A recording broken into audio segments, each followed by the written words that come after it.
Hello everyone! Ngayon tayo ay magluluto ng pork belly with preserved vegetable or mok choy. So ito yung mok choy or preserved vegetables. So yan po ay aking naibabad na. So ganyan ang itsura niyan pag tuyo at nasa plastic. Ayan. So kailangan niyang ibinababad sa tubig at least 2 or 3 hours.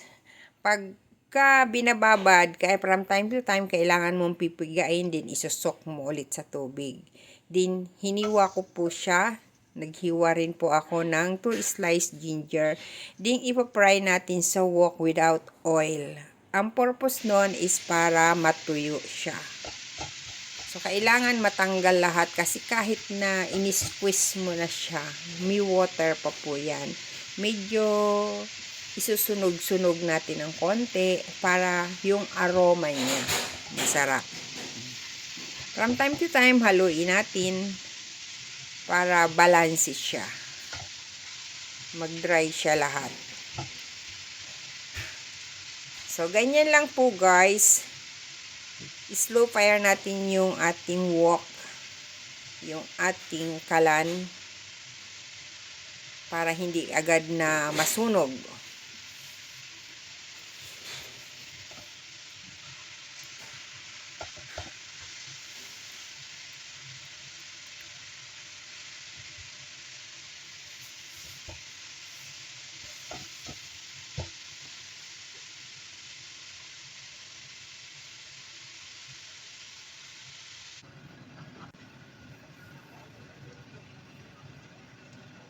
So, napapansin nyo guys, medyo patuyo na siya.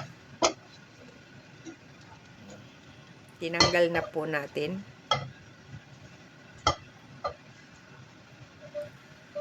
Para mamaya.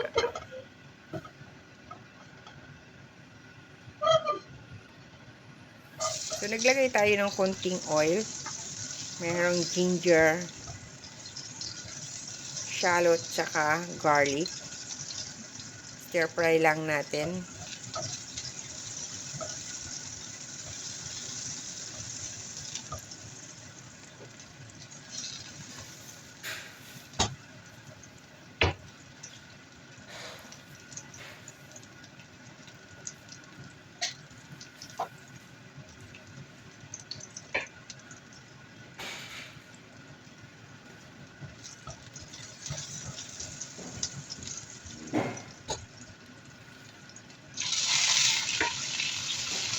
So, ilagay natin yung ating pork belly. Inuna ko po yung likuran, yung skin niya para magputok-putok na. Fry natin sandali.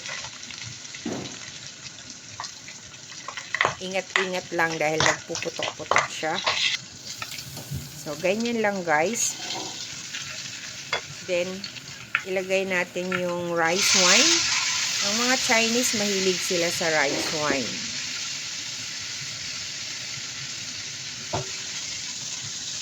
Then, ilagay natin yung ating preserved vegetable or mok choy.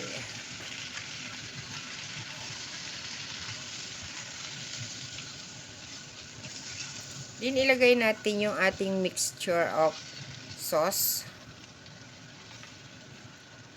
Ayusin natin. Then, ilagay natin yung ating sauce. Mixture of oyster sauce, light soy sauce, dark soy sauce.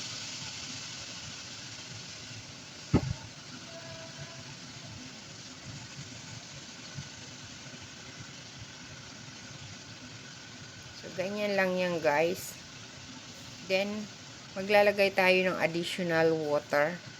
Yung tama siya na lumambot yung ating pork belly.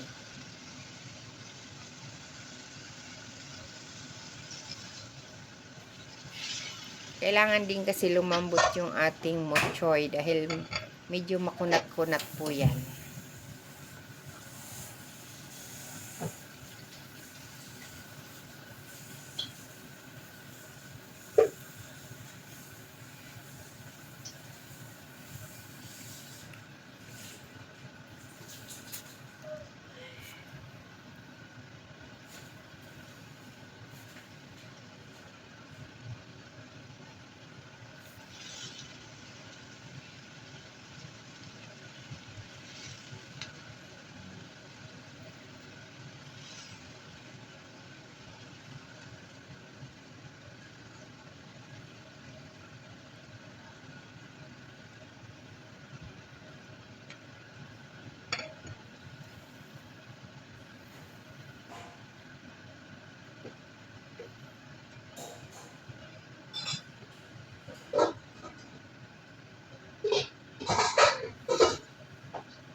kailangan nating takpan.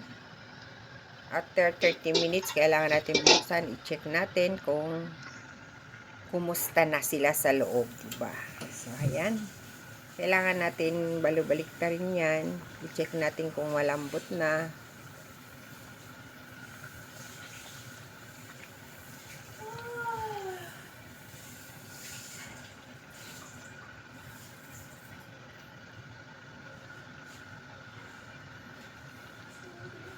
Then, takpan natin ulit. Balikan natin mamaya. Pero, dagdagan natin ng konting water. Kasi, yung mutchoy itself, nag-absorb siya ng tubig. So, hindi pa ready yung ating pork belly. Dagdagan natin ng konting water ulit. Then, takpan for another 30 minutes. Slow fire lang po natin.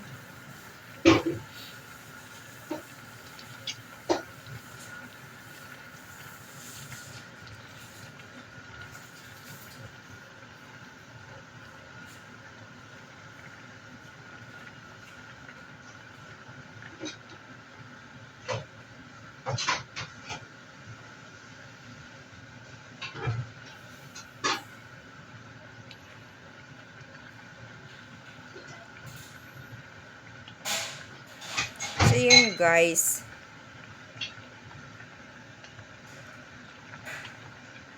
Malambot na po yung ating pork.